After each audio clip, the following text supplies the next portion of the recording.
నమస్కారం, వార్తలకు స్వాగతం. ముందుగా ముఖ్యాంశాలు. టీడీపీ అధినేత నారా చంద్రబాబు నాయుడు మీడియా సమావేశం, పలు అంశాలపై వివరణ.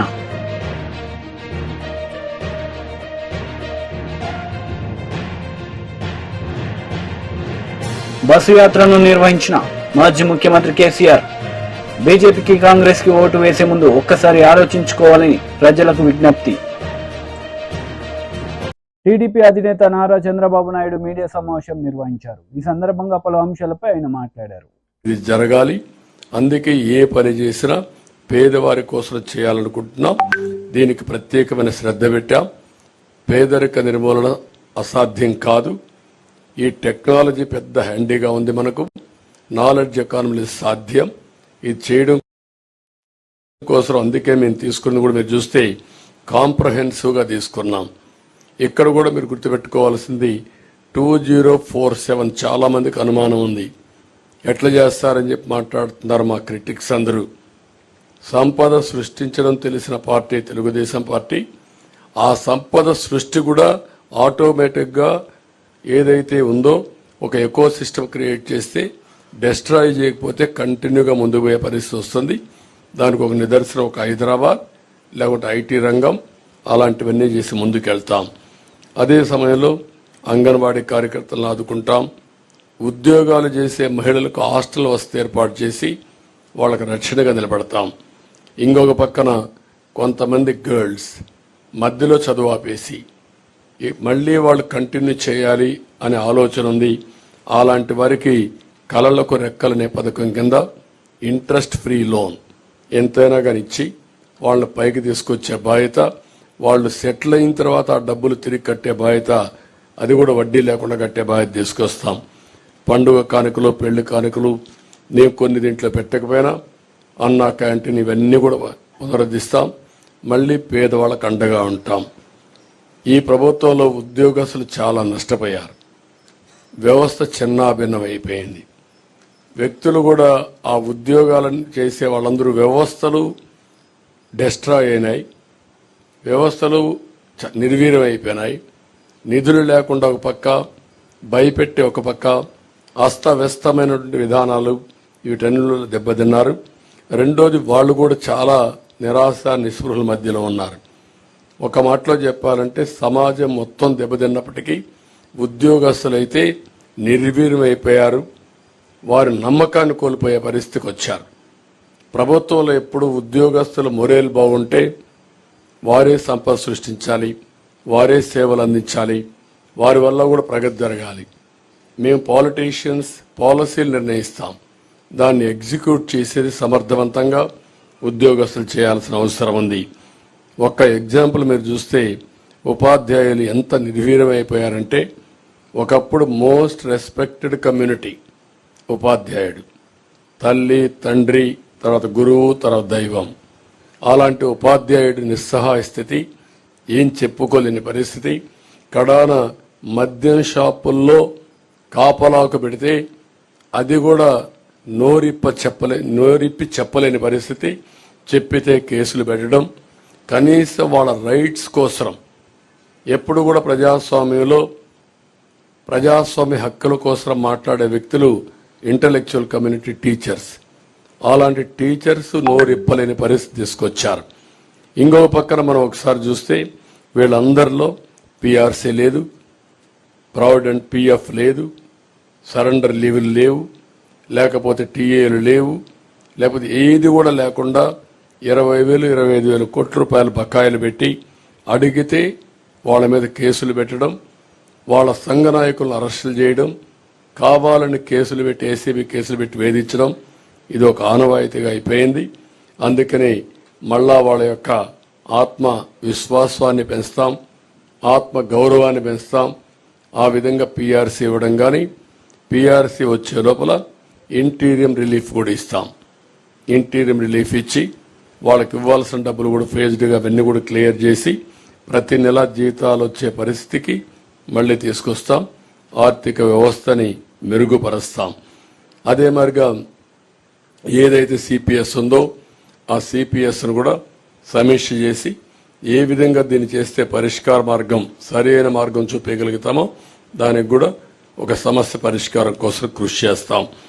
ఇది కాకుండా తక్కువ జీతాలు పొందే అవుట్ సోర్సింగ్ కానీ, లేకపోతే అంగన్వాడీ కానీ, లేకపోతే మీకు పోలీసు వ్యవస్థల్లో ఉండే వీళ్ళందరికీ కానీ వాళ్ళందరినీ ఏ విధంగా చేయాలో అవన్నీ చేస్తాం. వాలంటీర్స్ కూడా ఒక 10,000 రూపాయలు వేతనం పెంచుతాం. పాడి పరిశ్రమ స్వయం ఉపాధికి ఉపయోగపడుతుంది. దీన్ని కూడా పెద్ద ఎత్తున అభివృద్ధి చేస్తాం. ఇది కాకుండా కాపు సంక్షేమం కోసం ఒక 15,000 కోట్ల రూపాయలు ఖర్చు పెడతాం. ఇప్పుడు ఫస్ట్ లో మీరు చూస్తే ఈబీసీ తీసుకొచ్చాం. ఈబీసీ తీసుకొచ్చినప్పుడు పోలవరంలో వారాహి విజయబేరి బహిరంగ సభలో పవన్ కళ్యాణ్ పాల్గొన్నారు. ఈ సందర్భంగా ఆయన ప్రసంగించారు. పాస్పోర్ట్ మీద ప్రధానమంత్రి గారు మోదీ గారు అయ్యారని చెప్పి ప్రధానమంత్రి గారి ఫోటో వేసుకోవట్లేదు కదా. అలాగే డ్రైవింగ్ లైసెన్స్ మీద ఆంధ్రప్రదేశ్ రాజముద్ర ఉంటుంది, లేదంటే Indian union motor driving licence అని ఉంటుంది, కానీ జగన్ ఫోటో ఉండదు. మన దరిద్రం ఏంటంటే ప్రతి పాస్ పుస్తకం మీద ఒక చిరాకైన నవ్వుతోటి జగన్ ఫోటో కనిపిస్తుంది.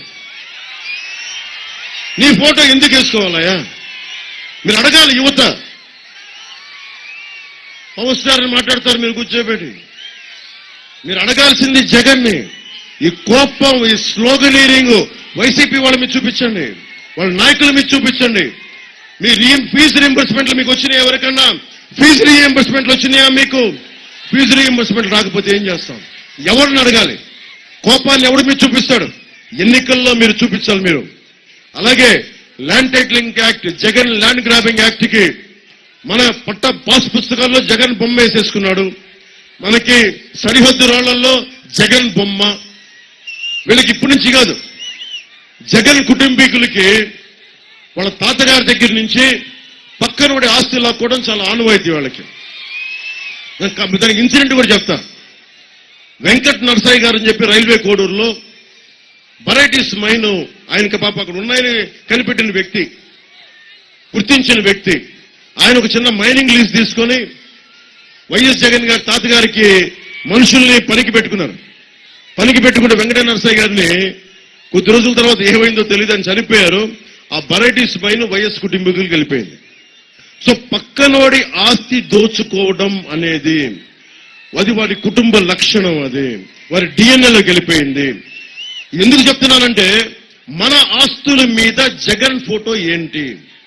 అది మన ఆంధ్రప్రదేశ్ రాజముద్ర ఉండాలి తప్ప వైఎస్ జగన్ ఫోటో ఎందుకు? ఇది మనం ఆలోచించాలి. అలాగే ఉదాహరణకి ఈ యాక్ట్ వచ్చిన తర్వాత మీ ఇల్లు మీది అని చెప్పి మీరు ఆఫీసర్ దగ్గరికి వెళ్ళాలంట, వెళ్ళి అప్లై చేసుకోవాలి. మళ్ళీ ఓకే అని పెట్టకపోతే మళ్ళీ సంతకం మళ్ళీ గుర్తించరు. పోనీ మీరు కొంతకాలం వేరే ఊరు వెళ్ళారనుకుందాం, వైసీపీ నుంచో వాళ్ళ నాయకులు సజ్జల రామకృష్ణారెడ్డి గారు కానీ మిథున్ రెడ్డి గారు కానీ వాళ్ళ మనుషులు మీ ఇల్లు ఆక్రమించేశారనుకో, ఆక్రమించేస్తారు. జనరల్ గా అలా కబ్జా పెడితే మనం వెళ్ళి పోలీస్ స్టేషన్కి వెళ్ళాలి, ఆ తర్వాత కోర్టులకు వెళ్ళాలి. ఇప్పుడు మన కోర్టులకు వెళ్ళడానికి లేదు. ఎక్కడికి వెళ్ళాలి? వెళ్ళి కోర్టుకి వెళ్ళి ఆప్షన్ తీసేశారు. కోర్టుకి వెళ్ళకూడదంట, వెళ్ళి అధికారుల దగ్గరికి వెళ్ళాలంట. అధికారులు వాళ్ళ మనుషులైతే మన మాట ఎవడంటాడు? ఈరోజు చూశారు కదా, చిన్నపాటి పని చేసుకోవాలంటే వాళ్ళ అధికారులు చెప్పకపోతే మన మాట వింటల్లా. అలాంటిది మన మాట ఎవరింటారు? వెళ్ళి వాళ్ళ చెంచా వాళ్ళ కింద పనిచేసే ఆఫీసర్ దగ్గరికి వెళ్ళాలి. వాళ్ళ కొత్త రూల్ ప్రకారం మన ఆస్తులకి డాక్యుమెంట్స్ ఉండవు, ఒరిజినల్స్ అన్ని వాళ్ళ దగ్గర ఉంటాయంట. కేవలం జెరాక్సే మన దగ్గర పెడతారంట. ఈ జెరాక్స్ ఇచ్చి వీళ్ళు ఏమైనా చేయొచ్చు. దున్నేవాడిది భూమి. రాంబాబు గారిని అడగండి, వామపక్ష ఉద్యమాల్లో తిరిగి మనం అర్థం చేసుకున్న వ్యక్తి. దున్నేవాడిదే భూమి, దున్నేవాడిదే భూమి అని ఒక వామపక్షం ఒక స్లోగన్, అది నినాదం. కానీ ఇక్కడ దున్నన ప్రతి భూమి వైఎస్ జగన్దే అయిపోతారు. పొద్దున భవిష్యత్తులో ల్యాండ్ గ్రాబింగ్ యాక్ట్ వస్తాయి. ఉండని ప్రతి ఇల్లు వైసీపీ నాయకులది అయిపోతాయి. దున్నే ప్రతి భూమిని తాకట్టు పెట్టేస్తారు, ఉండే ప్రతి ఇల్లుని తాకట్టు పెట్టేస్తారు. మన ఆస్తుల మీద మనకి హక్కు లేకుండా చేస్తున్నారు. ఇక్కడ ఆడబిడ్డలు ఉన్నారు, మీ బిడ్డలకి ఎవరైనా పెళ్లి చేయాలంటే మీరు కూర్చొని పసుపు కుంకాల కింద స్టాంప్ పేపర్లు ఇస్తాం వచ్చిన అల్లుడికి. రేపు పొద్దున ఎక్కడ ఏమిస్తాం? జెరాక్స్ ఫోటోలు ఇస్తే మనకి తీసుకుంటారా? ఒకసారి ఆలోచించండి. ఇవన్నీ జెరాక్స్ ఇస్తే పెళ్లిళ్ళు జరుగుతాయా? రేపు పొద్దున కష్టం వచ్చింది, బ్యాంకులు ఒరిజినల్ స్టేట్మెంట్స్ అడుగుతాయి, దానికి ఎవరిని దానికి ఏం వివరణ ఇచ్చారు వైసీపీ వాళ్ళు? రేపు పొద్దున కష్టం వచ్చింది, పక్కడికి వెళ్ళి మనం కూర్చోబెట్టి తనఖా పెట్టాలి అంటే, వడ్డీ వ్యాపారి దగ్గరికి వెళ్ళాలి అంటే, మనం తెలిసిన వాడి దగ్గరికి వెళ్ళాలంటే ఒరిజినల్ డాక్యుమెంట్స్ అడుగుతారు. ఒరిజినల్ డాక్యుమెంట్స్ లేకుండా ఫోటో స్టాట్ ఇస్తారంటే ఎవరు తీసుకుంటారు? సో దీన్ని దృష్టిలో పెట్టుకొని ఇది ఒక అరాచక ప్రభుత్వం. ఇది 5 సంవత్సరాలు విధ్వంసం క్రియేట్ చేశారు. కేసీఆర్ బస్సు యాత్ర నిర్వహించారు. బీజేపీ కాంగ్రెస్ కు ఓటు వేసే ముందు ఒక్కసారి ఆలోచించి ఓటు వేయాలని కోరారు. సిద్ధంగా ఉండాలి. గిరిజనుల కోసం ప్రత్యేక గురుకులాలు పెట్టినాం, మైనార్టీల కోసం ప్రత్యేక గురుకులాలు పెట్టినాం, బీసీల కోసం ఎస్టీల కోసం 1100 గురుకుల పాఠశాలలు పెట్టి వాళ్ళ బతుకులు బాగుపడాలని ప్రయత్నం చేసినాం. అక్కడ చదువుకున్న పిల్లలు బ్రహ్మాండంగా ఐఐటి, ఐఐఎం, ఎంబీబీఎస్, ఐఏఎస్ పరీక్షలకు కూడా పోతా ఉన్నారు. మంచి ఫలితాలు తెస్తా ఉన్నారు. ఈరోజు తెలంగాణ రాష్ట్రంలో నేను ముఖ్యమంత్రిగా ఉన్నప్పుడు ఓవర్సీస్ స్కాలర్షిప్ దళిత బిడ్డలకు, గిరిజన బిడ్డలకు, ముస్లిం మైనారిటీలకు అందరికీ కూడా 20 లక్షల స్కాలర్షిప్ ఇచ్చినాం. ఈరోజు 20 లక్షల స్కాలర్షిప్ ఇస్తున్నారా? ఓవర్సీస్ స్కాలర్షిప్ ఇస్తున్నారా? ఫీజు రియంబర్స్మెంట్ ఇస్తున్నారా? మరి ఏం చేస్తున్నారు? డబ్బులు ప్రభుత్వం ఏం చేస్తా ఉంది? దయచేసి మీరు ఆలోచన చేయాలి. గిరిజనుల కోసం చరిత్రలోనే ఎప్పుడు లేనటువంటి బంజారా హిల్స్లో బంజారాల కోసం బంజారా భవన్ గాని, కుమరం భీం పేరు మీద ఆదివాసీ భవన్ గాని కట్టినాం. ఎప్పుడైనా ఏ ప్రభుత్వం అన్నా కట్టిందా? కోట్ల రూపాయలు పెట్టి గిరిజన బిడ్డల కోసం రాజధాని నడిబొడ్డున 75 సంవత్సరాల స్వాతంత్రంలో మొదటిసారిగా బ్రహ్మాండంగా మీకు గిరిజన భవనాలు కట్టించినాం. మీ అందరూ కూడా ఒక ఆలోచన చేయాలి. కరెంటు కాట కలిసింది.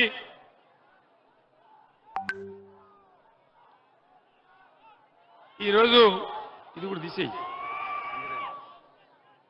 సింగరేణి బిడ్డలకు కూడా బీఆర్ఎస్ హయాంలో ఎటువంటి లాభాలు చేసినామో, ఏమేమి సాయం జరిగిందో మీ అందరికీ తెలుసు. తెలంగాణ స్పెషల్ ఇంక్రిమెంట్ ఇచ్చినాం, బోనస్ ఇచ్చినాం, చరిత్రలో ఎప్పుడు లేనంత పెంచినాం. ఇప్పుడు ఈ ప్రభుత్వం సింగరేణిని కూడా ముంచే కార్యక్రమంలో ఉంది. ఎందుకంటే మీ అందరికీ తెలుసు, ఈనాడున్న ముఖ్యమంత్రి చోటేబాయ్ నరేంద్ర మోడీ బడేబాయ్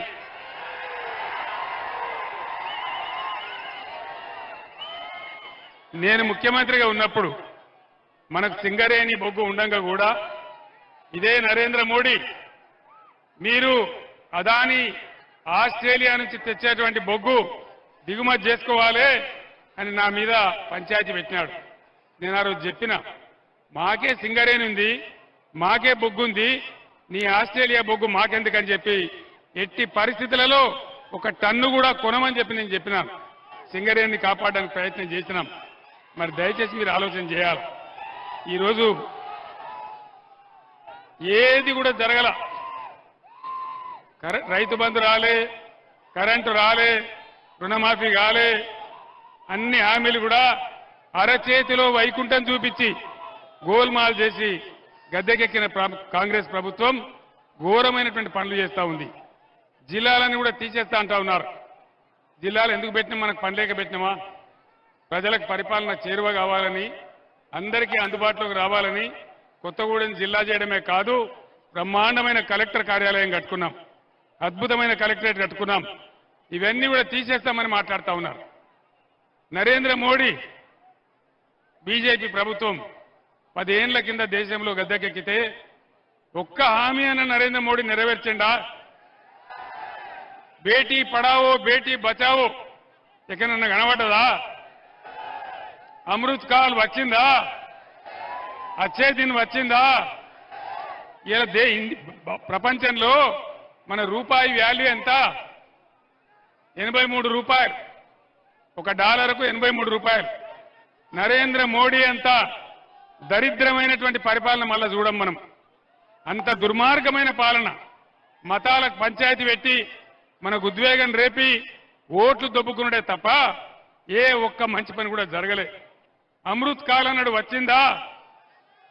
ఏ ఒక్క మంచి పని అన్న జరిగిందా? ఇవన్నీ జరగకపోగా ఇవాళ ఏమంటున్నాడు నరేంద్ర మోడీ, నేను గోదావరి నదిని ఎత్తుకపోయి తమిళనాడుకు కర్ణాటక ఇస్తా అంటున్నాడు. తెలంగాణకున్న ఒకే ఒక్క ఆధారం గోదావరి నది. ఆ గోదావరి నది కూడా పోతే మన బతికేం కావాలి? భద్రాచలం దగ్గర దుమ్ముగూడెం సమీపంలో ఖమ్మం జిల్లాలోని ఎత్తైన ప్రాంతాలు ఏనుకూరు కావచ్చు, జూలూరుపాడు కావచ్చు, ఇంకా కిందికున్న మండలాలు కావచ్చు. ఎంపీ విజయసాయిరెడ్డి మీడియా సమావేశం నిర్వహించారు. ఈ సందర్భంగా పలు అంశాలపై ఆయన వివరణ ఇచ్చారు. మా యొక్క తప్పకుండా 7కు 7 అసెంబ్లీ స్థానాలు కైవసం చేసుకుంటాం. నెల్లూరు పార్లమెంటు స్థానాన్ని కూడా కైవసం చేసుకుంటామన్నటువంటి దృఢ విశ్వాసంతో మేము ఎన్నికలకు వెళ్తా ఉన్నాం. తప్పకుండా 7 అసెంబ్లీ ఈ యొక్క పార్లమెంట్లో ఉన్నటువంటి 7 శాసనసభ్యులు ఒక సహకారంతో ఈ యొక్క కళ సాకారం అవుతుంది అన్నటువంటి దృఢ విశ్వాసం మా అందరిలో కూడా ఉంది. నెల్లూరు ప్రగతికి సంబంధించి లోక్సభ స్థాయిలో మొత్తం 7 అసెంబ్లీ స్థానాలకు సంబంధించి 46 హామీల్ని మీరు ఇప్పుడు పొందుపరిచిన విధంగా చూశారు మేనిఫెస్టోలో. ఈ 46లో పార్లమెంటు నియోజకవర్గ పరిధిలో 20 అంశాలున్నాయి, వాగ్దానాలు ఉన్నాయి. అసెంబ్లీ పరిధిలో 26 హామీలను మేనిఫెస్టోలో పొందుపరచడం జరిగింది. 20+26 రెండు కలిపి 46 వాగ్దానాల్ని చేయడం జరిగింది. ఇక అసెంబ్లీ నియోజకవర్గాలన్నిటిలో కూడా విస్తృతంగా పర్యటించి ప్రజాభిప్రాయ అందరూ కూడా పార్టీ కార్యకర్తల్ని అందరి దగ్గర నుంచి కూడా అభిప్రాయాలు సేకరించిన తర్వాత ఈ జిల్లా ప్రగతికి నియోజకవర్గాల వారీగా ప్రతిపాదనలు తీసుకొని ఈ యొక్క లోకల్ మేనిఫెస్టోని మా యొక్క గౌరవ అధ్యక్షులు ఇచ్చినటువంటి స్ఫూర్తితో, పార్టీ అధ్యక్షులు గౌరవ ముఖ్యమంత్రులు ఇచ్చినటువంటి స్ఫూర్తితో దీన్ని మనం తయారు చేసుకోవడం జరిగింది. అన్ని వాగ్దానాల్ని తప్పకుండా నెరవేర్చగలమన్నటువంటి దృఢ విశ్వాసం మా అందరిలో కూడా ఉంది.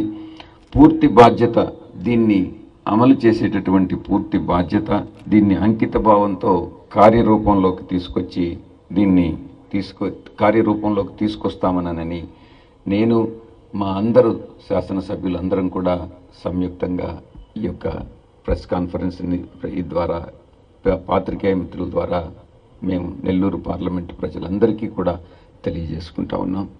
ఇక మరికొన్ని అంశాలను కానీ చర్చించాల్సి వస్తే, మీరు నిన్నను ఈరోజు చంద్రబాబు నాయుడు మేనిఫెస్టోను విడుదల చేయడం జరిగింది. ఇప్పుడు జనసేన, బీజేపీ, టీడీపీ కూటమిగా ఏర్పడి మేనిఫెస్టోలో మాత్రం చాలా ఏదో తెలివైన వాడిని అనుకుంటాడు చంద్రబాబు. ఇది జనసేన, తెలుగుదేశం పార్టీ అధినేతల ఫొటోస్ మాత్రమే దానిలో ఉన్నాయి. బీజేపీ అధినేత మోడీ గారి ఫోటో ఎందుకు లేదు అన్నటువంటి విషయాన్ని నేను ప్రశ్నిస్తా ఉన్నాను. ఇదే మీరు 2014లో తీసుకుంటే మోడీ గారి ఫోటో ఉంటుంది, కానీ ఇప్పుడు మోడీ గారి ఫోటో దీనిలో మాయమైంది. దీనికి కారణం, ఎక్కడ ముస్లిం సామాజిక వర్గం దూరం అవుతుందేమో అన్నటువంటి ఒక భయంతో తెలుగుదేశం పార్టీ అధ్యక్షుడు చంద్రబాబు నాయుడు దీంట్లో ఉద్దేశపూర్వకంగా మోడీ గారి ఫోటో మిస్ చేశాడు. దీనిలో మిస్ చేయడం కాదు, ఉద్దేశపూర్వకంగా వాళ్ళని. ఇంకొక విషయం కూడా, బీజేపీ గతంలో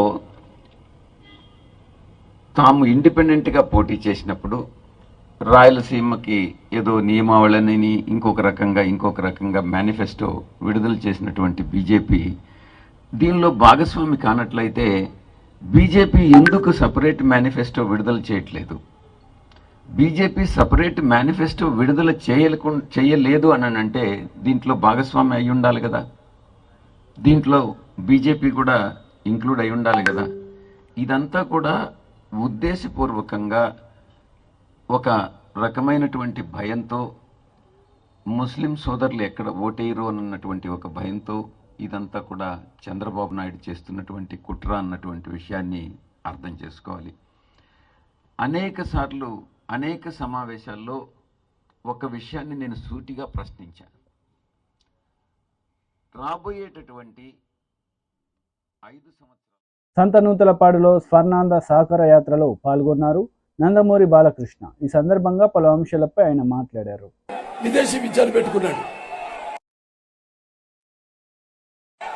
అలాగే తెలుగుదేశం పార్టీ అధికారంలోకి వస్తే మళ్ళీ అలాగే ఈ యొక్క ఏది ఎస్సీ సప్లైర్ ఉందో పూర్తిగా దాన్ని రద్దు చేసేసాడు. రేపు తెలుగుదేశం పార్టీ అధికారంలోకి వస్తే తప్పకుండా ఈ యొక్క ఏపీఐసి ద్వారా రుణాలు ఇప్పిస్తాము.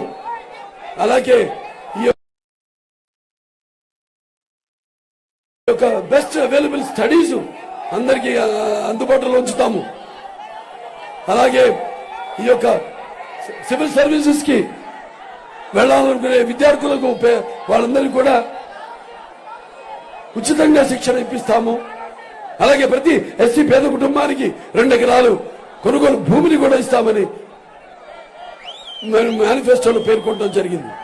అలాగే ఏదైతే ఏబిసిడి వర్గీకరణ ఉందో అప్పుడు నాన్నగారు అప్పుడు సర్కారీ కమిషన్ పెట్టి కేఎల్ నారాయణ గారు అప్పుడు రాష్ట్రపతిగా ఉన్నప్పుడు ఆయన ఎన్నో సంస్కరణలు తీసుకురావడం జరిగింది. అంటే ఆర్థికంగా, సామాజికంగా, రాజకీయంగా మిమ్మల్ని అందరినీ పైకి తీసుకురావడం కోసం ఎన్నో సంస్కరణలు తీసుకురావడం జరిగింది. ఈ యొక్క మళ్ళీ ఈ యొక్క ఏబిసిడి వర్గీకరణ చేస్తాం అని మీ అందరికీ సభాముఖంగా తెలియజేసుకుంటున్నాను. అలాగే ఇప్పుడు ఇవాళ చూస్తున్నాం, ఎన్నో కబుర్లు చెప్పాడు, విద్యార్థులకు అందరికీ హామీ ఇచ్చాడు.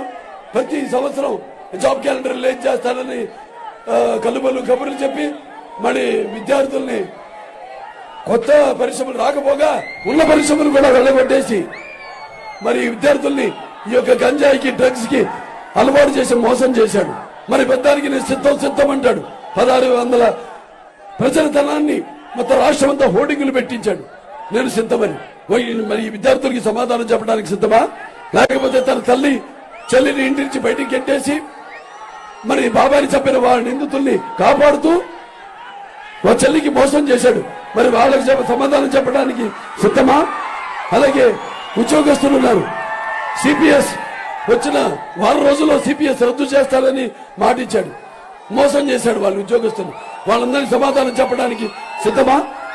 నా బీసీలు, నా ఎస్సీలు, నా ఎస్టీలు, నా మైనారిటీలు అంటూ మరి సవాల్ని డోర్ డెలివరీ చేయించి ఒక కుటుంబం రైలు కింద పడి ఆత్మహత్య చేసుకుంటే మరి వాళ్ళందరికీ వాళ్ళ ప్రాణాలు తిరిగి ఇవ్వడానికి సిద్ధమా? లేకపోతే ఒక పిల్లాడు తన అక్కని వేధిస్తున్నారని అడిగితే కెరోసిన్ పోసి అతన్ని తగలబెట్టి చంపేశారు. మరి అతని వాళ్ళ కుటుంబ సభ్యులకి వాళ్ళ కన్నీళ్లు తొడవడానికి సిద్ధమా? లేకపోతే ఒక రాజధాని లేని రాష్ట్రం, అటేమో అమరావతి రైతులు ఉద్యమిస్తుంటే వాళ్ళని అవహేళన చేస్తూ ఆ రైతులకు మరి సమాధానం చెప్పడానికి సిద్ధమా? లేకపోతే ఇక్కడ పోలవరాన్ని గోదావరిలో కలిపేసి మరి తనని బ్లాక్ లిస్ట్ లో పెట్టిన, తనని తన ప్రభుత్వాన్ని బ్లాక్ లిస్ట్ లో పెట్టిన కాంట్రాక్టర్లకి మరి బిల్లులు చెల్లించడానికి సిద్ధమా? లేకపోతే ఈ యొక్క రైతు వ్యవస్థ ఏదైతే ఉందో దాన్ని రద్దు చేసి మరి ఎంతో మంది రైతుల ఆత్మహత్యలకు మన దేశంలోనే మొదటి స్థానంలో పెట్టిన మరి రైతులకు సమాధానం చెప్పడానికి సిద్ధమా? లేకపోతే ధరలు ఆకాశానికి అంటుకుంటున్నాయి. ఇవాళ మన విద్యుత్ ఛార్జీలు 7 సార్లు పెంచాడు. అలాగే ఆర్టీసీ ఛార్జీలు 5 సార్లు పెంచాడు. అలాగే పెట్రోల్, డీజిల్ ధరలు పెంచాడు. అలాగే ఇంటి పన్ను, నీటి పన్ను, ఆస్తి పన్ను, చివరికి చెత్త మీద పన్ను కూడా వేసి పెంచేశాడు. వాటిలన్నింటినీ తగ్గించడానికి సిద్ధమా? జగన్, ఇక నీ మోసాలు, నీ పొగరు నడుము విరిచే రోజు వచ్చింది. నీ అహోనరాలు తెగిపడే సమయం వచ్చింది. అణువణువులో నిండని నీ అహంకారం. వార్తలు ముగించే ముందు ముఖ్యాంశాలు మరోసారి. టీడీపీ అధినేత నారా చంద్రబాబు నాయుడు మీడియా సమావేశం, పలు అంశాలపై వివరణ.